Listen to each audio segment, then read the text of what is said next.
3 वर्ष 10 वर्ष तक तो रखता है महाराज। शास्त्र कहता है अन्याये पादितम वित्तम 10 वर्षानि तिष्ठति। यदि आपने कहीं 2 नंबर का पैसा कमाया है और अन्याय का पैसा कमाया है तो मैक्सिमम 10 साल तक रुकेगा। 10 साल तक लगेगा कि अरे बहुत पैसा आ रहा है इनके पास तो जैसे ही 11वां वर्ष लगेगा क्या होगा महाराज? प्राप्ते चैकादशे वर्षे समूलम च वनस्पति। जैसे ही 11वां साल लगेगा मूलधन भी लेकर चला जाएगा। इसलिए जो मानव की द्वितीय अवस्था है उस द्वितीय अवस्था में धन कमाना चाहिए, परंतु कैसा धन? न्यायोचित धन कमाना चाहिए। न्याय से धन कैसे कमाया जाए महाराज? कोई कहे कि मेरा काम तो मैं तो मजदूरी करता हूं, अब मजदूरी में मैं क्या अन्याय करूंगा? तो जो व्यक्ति जिस काम में लगा हुआ है उस काम को पूरी ईमानदारी से करे। यदि आपका जो भी काम है, कोई मजदूर है और वो किसी के यहाँ मजदूरी करने गया है और जाके काम चोरी कर रहा है, हाँ, तो काम चोरी यदि करता है तो मान लीजिए कि वो अपना कर्म अच्छे से नहीं कर रहा है, अन्याय से पैसा कमा रहा है, न्याय नहीं है। इसलिए न्यायोचित द्वितीय अवस्था में धन कमाना चाहिए। अन्याय से कमाया हुआ पैसा 10 वर्ष तक रुकता है, उसके बाद में आपका जो मेहनत की कमाई है उसको भी लेकर जाता है महाराज। कैसे निकलता है? घर में कोई बीमार हो गया, देखिए आप जितने ही 2 नंबर के पैसे कमाने वाले हैं आप देख लीजिए, उनके घर में परिवार में एक ना एक व्यक्ति हमेशा बीमार जरूर रहता है। इसलिए न्यायोचित धन कमाए द्वितीय अवस्था में, और तृतीय अवस्था जो है वो पुण्य कमाने की है। शास्त्र कहता है प्रथमे नार्जिता विद्या द्वितीये नार्जितं धनम तृतीये नार्जितं पुण्यम चतुर्थे किं करिष्यति।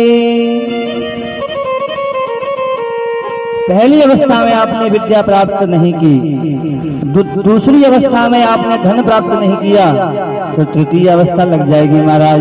और तीसरी अवस्था में क्या कमाना है? पुण्य कमाना है। तो पुण्य कमाने के लिए क्या चाहिए? देखिए कहीं ना कहीं धन धर्म का साधन होता है। यदि आपने द्वितीय अवस्था गड़बड़ कर ली, पहली अवस्था गड़बड़ कर ली, तो तीसरी अवस्था पुण्य कमाने की है महाराज, उसको भी ठीक बना लीजिए।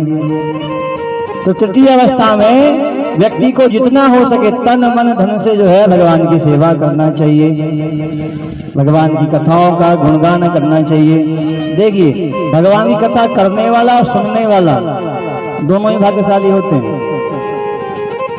तो तृतीय अवस्था जो है वो पुण्य कमाने की है। फिर चौथी अवस्था जो हो जाएगी, चतुर्थ अवस्था क्या होती महाराज? जब आप बिस्तर पे पड़े रहेंगे, इंद्रियां काम करना बंद कर देंगी। जब आपकी इंद्रियां ही काम नहीं करेंगी महाराज तो क्या करोगे? तो चौथी अवस्था जो होती है, शास्त्र कहता है चतुर्थे किं करिष्यति, उस चौथी अवस्था में आप क्या कर लेंगे? इसलिए हमें अपनी अवस्थानुकूल धर्म कर्म करते रहना चाहिए। शंकराचार्य जी कहते हैं बालस्तावत् क्रीडाशक्तः तरुणस्तावत् तरुणीशक्तः वृद्धस्तावत् चिन्ताशक्तः परब्रह्मणि कोऽपि न शक्तः। जब तक बालक है, छोटा बच्चा है, वह अपनी अवस्था खेलने कूदने में निकाल देता है। एक छोटा बच्चा क्या करता है? बालस्तावत् क्रीडाशक्तः, बच्चा खेलने कूदने में जब समय निकाल देता है। अब वो बड़ा हुआ, तरुण हो गया, तरुणस्तावत् तरुणीशक्तः, जब वो जवान हो जाता है तो संसार की मोह माया में आसक्त हो जाता है। और जैसे ही महाराज वृद्ध हुआ, वृद्धस्तावत् चिंताशक्तः, अब महाराज वृद्धावस्था आ गई है, सियाने हो गए हैं, घर की समस्त तमाम चिंताएं सताने लगी। घर में ये भी हो जाए, बच्चों का विवाह हो जाए, नाती पोता हो जाए, मकान बन जाए, दुकान बन जाए, सारी मनोकामनाएं व्यक्ति को वृद्धावस्था में सताती हैं। वृद्धस्तावत चिंता शिक्षा। और शंकराचार्य जी कहते हैं पर ब्रह्मणि कोपि न सकता, पर ब्रह्म में परमात्मा में किसी ने ध्यान नहीं लगाया, पूरा जीवन निकाल दिया। देखिए महाराज, जैसे बरसात आती है तो बरसात के आने से पहले हम व्यवस्था कर लेते हैं कि घर में भैया लकड़ियां हैं कि नहीं, खाने की सामग्री है कि नहीं, तमाम समस्त जीवनोपयोगी वस्तुओं का हम संग्रह कर लेते हैं। परंतु भगवान ने हमें ये जन्म क्यों दिया? भजन करने के लिए। तो हम इस संसार की समस्त वस्तुओं का उपाय तो कर लेते हैं, परंतु अपने आत्म कल्याण का कोई उपाय नहीं करते हैं। तो हमें सबसे पहले अपने आत्म कल्याण का उपाय करना चाहिए। शंकराचार्य जी कहते हैं पर ब्रह्मणि कोपि न सकता।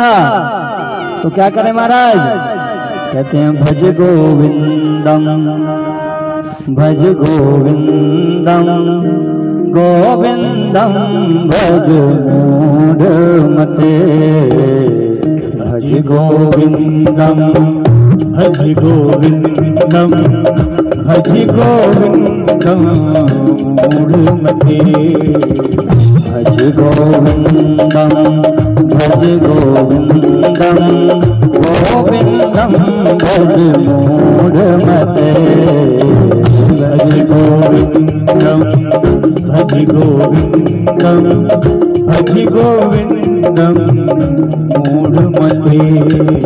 प्राप्त संनिहित काल है, प्राप्त संनिहित काल है, नहीं नहीं रक्षत द्रोही कर, नहीं नहीं रक्षत द्रोही कर।